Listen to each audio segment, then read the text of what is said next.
یکی مثل آیشواریا از زیباییش صحبت میشه، اما یه نفر مثل پریناز ایزدیار از دل سینمای ایران فرش قرمز کن رو به لرزه در میاره و علاوه بر زیبایی از بازی فوق‌العاده اون همه تحسین میکنن. آیا ناعدالتی که امروز در حق پریناز شد صرفاً به خاطر ایرانی بودنش بود یا چیز دیگه ای؟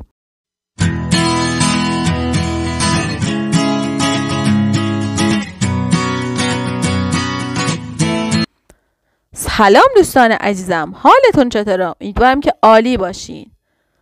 مراسم کن 2025 که میزبان بسیاری از بازیگران و مدل‌های مطرح از سر تا سر جهان بود، از کشور ایران هم چند نفر مهمون داشت.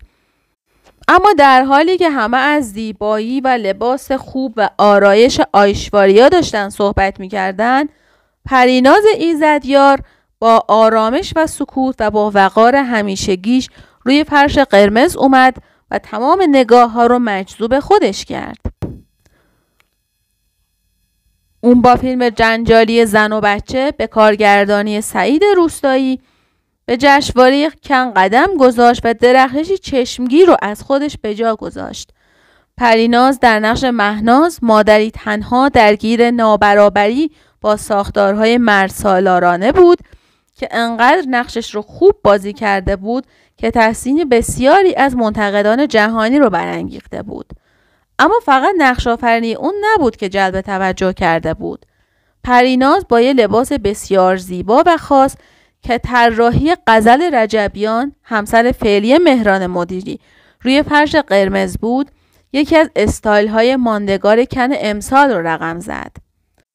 و همه در مورد چهره نچرال و لباسهای زیبا و پوشیده اون صحبت کردند که با وجودی که محدودیت داشت، از بسیاری از بازیگران و مدل‌هایی که لباسهای باز پوشیده بودند باز هم زیباتر و درخشانتر بود.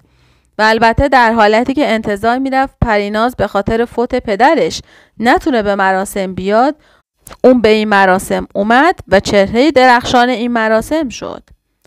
در حالی که بسیاری منتظر بودند که نام پریناز ایزدیار به عنوان بهترین بازیگر زن کن اعلام بشه، متاسفانه جایزه به نادیا ملیتی که اولین تجربه بازیگریش توی فیلم خواهران کوچک بود رسید، که موضوعی که بسیاری از اون به عنوان بی‌عدالتی یاد کردن و گفتن که چون این بازیگر اهل فرانسه بود و مراسم هم توی فرانسه بود، عمدن اون انتخاب کردن. و البته یه صحنه جنجالی داشت که پریناز سینا محبی بازیگر نقش مقابلش رو در آغوش گرفت که بسیاری واکنش‌های عجیب غریب به این موضوع داشتن. شما چی فکر می‌کنین؟ آیا حق پریناز بود که نادیده گرفته بشه یا این جایزه باید به اون میرسید؟ کامنت بذارین، نظر بدین و اگر دوست دارین که بیشتر بدونین پشت پرده چه اتفاقاتی افتاده، حتما ما رو ساب کنین و توی کامنت ها بگین دوست دارین ویدیوی بعدی ما در مورد چه موضوعی باشه.